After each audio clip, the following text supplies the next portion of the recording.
कहानी है रामपुर गांव की, जहां के मर्द महिलाओं को हमेशा नीचा दिखाने की कोशिश में रहते। अरे अभी तक खाना नहीं आया, क्या मुझे एक और शादी करने की जरूरत है? नहीं जी नहीं, ऐसा मत करना, वरना मैं कहाँ जाऊंगी। खाना लेकर मैं अभी आई जी। गांव की पंचायत में भी फैसले हमेशा औरतों के खिलाफ ही रहते। मैं जो फैसला सुनाता हूँ वो भगवान की आज्ञा होती है। इस लड़के ने अपने मन से शादी करके अच्छा नहीं किया। लड़के को घर भेज दो और इसकी शादी इसकी जाति की किसी लड़के से करवा दो, लेकिन ये लड़के, इसे तो गांव के बाहर निकाल दो। नहीं नहीं जमींदार साहब, ये क्या बोल रहे हैं? ऐसा नहीं हो सकता।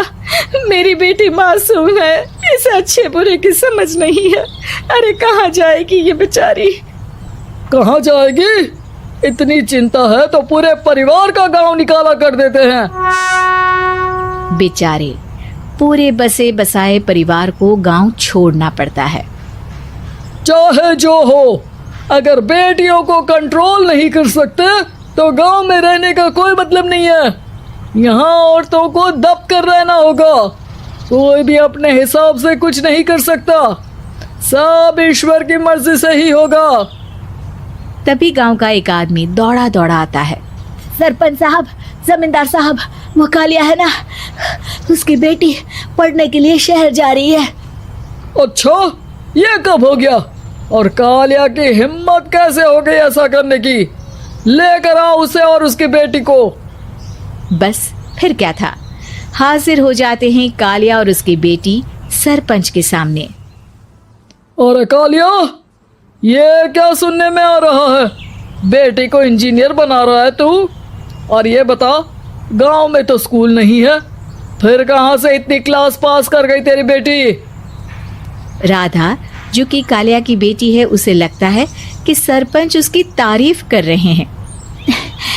सरपंच जी, मैंने ऑनलाइन पढ़ाई की है, डिस्टेंस लर्निंग से।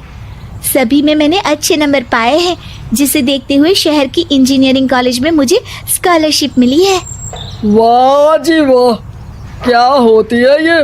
पहले तो ये बताओ, फिर आगे की बात करते हैं। पूरा गांव राधा की बात सुन रहा था और राधा बोलती जा रही थी। तो ऐसे मैं फ्री में एक अच्छी शिक्षा लेकर गांव में जो कुछ परेशानियां हैं, जैसे बिजली, पानी और इंटरनेट जैसी समस्याओं के लिए काम करूंगी। मैं गांव को शहर से जोड़ने के लिए पुल का निर्माण करवाने का प्रस्ताव रखूंगी। मुझे पूरी उम्मीद है कि जल्द ही हमारा गांव भी तरक्की की राह पर चल पड़ेगा। राधा की बात सुनकर सारे गांव वाले ताली बजाने लगते हैं। सरपंच को समझ नहीं आता कि वो क्या करे। चुप रह नादान लड़की, गांव के खिलाफ जाने के लिए तुझे गांव से बेदखल कर दिया जाएगा, वो भी पूरे परिवार के साथ। और हाँ, अगर ठीक से गांव में रहना चाहती है तो ये पढ़ाई लिखाई छोड़ दे। हम तेरे लिए गांव का कोई होनहार लड़का देखेंगे। तभी गांव का एक आदमी बोल पड़ता है। अरे नहीं नहीं सरपंच जी, राधा बिटिया जो बता रही है, अगर वैसा हो जाए तो हम लोगों को पैसा कमाने के लिए बाहर नहीं जाना पड़ेगा। हाँ जी, और ना ही कोसों दूर पानी के लिए भटकना पड़ेगा। हमारे बच्चे भी अच्छी पढ़ाई कर सकेंगे और आगे बढ़ेंगे, ना कि हमारी तरह खेती करते बैठेंगे। क्यों गांव वालों, राधा बिटिया का साथ देना चाहिए ना। सरपंच देखता है कि गांव राधा के साथ है तो वो चुप हो जाता है। वो घर आकर अपने सलाहकार से बात करता है, जो बहुत ही चालाक किस्म का इंसान होता है। अरे सरपंच साहब, आपको बहुत ही होशियारी से काम लेना पड़ेगा। एक बार गांव तरक्की कर गया, यहाँ के बालक पढ़ लिए तो कोई ना पूछेगा आपको। और फिर ये जो बेटा और बेटी है ना आपके, इनको भी आम लोगों की तरह ही जीवन जीना होगा। हाँ, लेकिन करे तो क्या करे? वो ना आप मुझ पर छोड़ दीजिए, बस मैं जैसा बोलूं करते जाइए।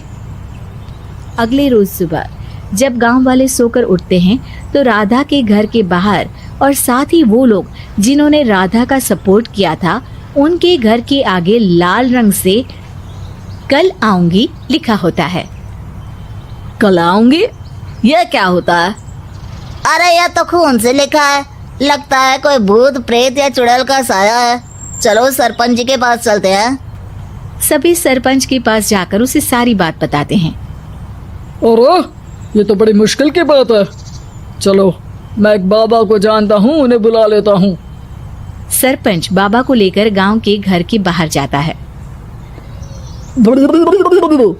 ओहो, तो ये वो चुड़ैल है जो उन लोगों को निशाना बनाते हैं जो गांव को बदलने का सपना देखते हैं। वो गांव को ऐसे ही संपन्न देखना चाहती है, वो नहीं चाहती कि कोई बाहरी यहाँ का कायाकल्प करे।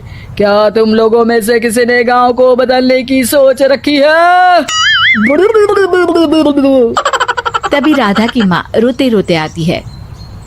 मेरी राधा घर से गायब हो गई है। अरे कोई तो बचाओ, मेरी बच्ची कहाँ गई?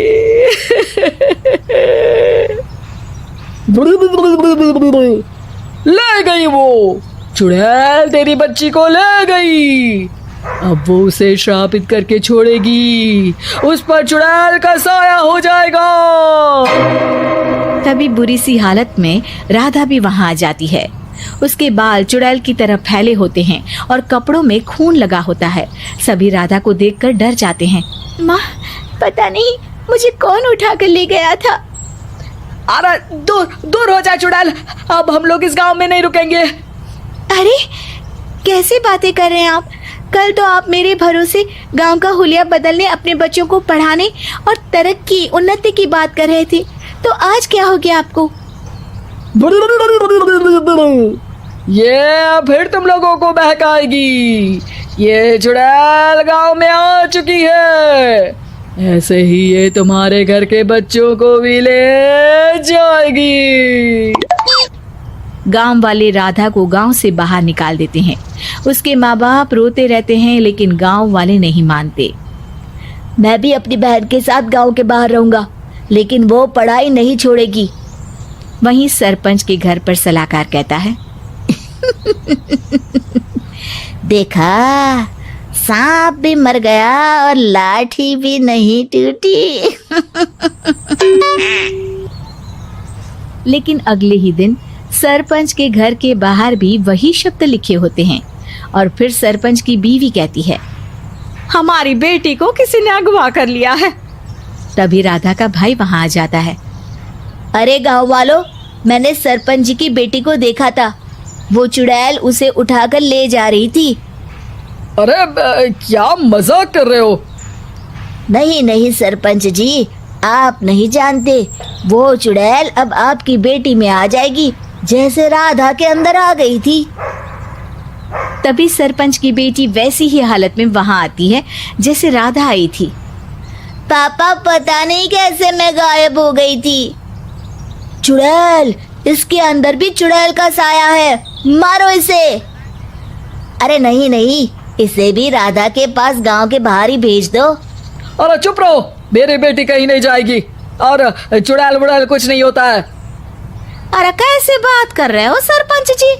आप तो बोल रहे थे कि आपका फैसला भगवान का ज्ञान होता है, तो अपने पर बात आई तो अब आप ऐसे बोल रहे हैं। अरे ना ना ना, आपको अपनी बेटी को त्यागना ही होगा। अरे बुलाओ बाबा को। राधा का भाई बाबा को ले आता है, जिसे अब गांव वालों के डर के कारण सच बोलना पड़ता है। मैं कोई बाबा नहीं हूँ, मैं तो मोची था। ये सलाहकार महोदय ने मुझे कहा था एक्टिंग करने को। अब वो मुझे पैसे देने वाले हैं। अब मुझे माफ कर दो। गलती हो गई, मुझे माफ कर दो। तभी वहां राधा आ जाती है। देखा सरपंच जी, जब गांव के बच्चे साक्षर होंगे तो आप जैसे लोगों की चालाकी नहीं चलेगी।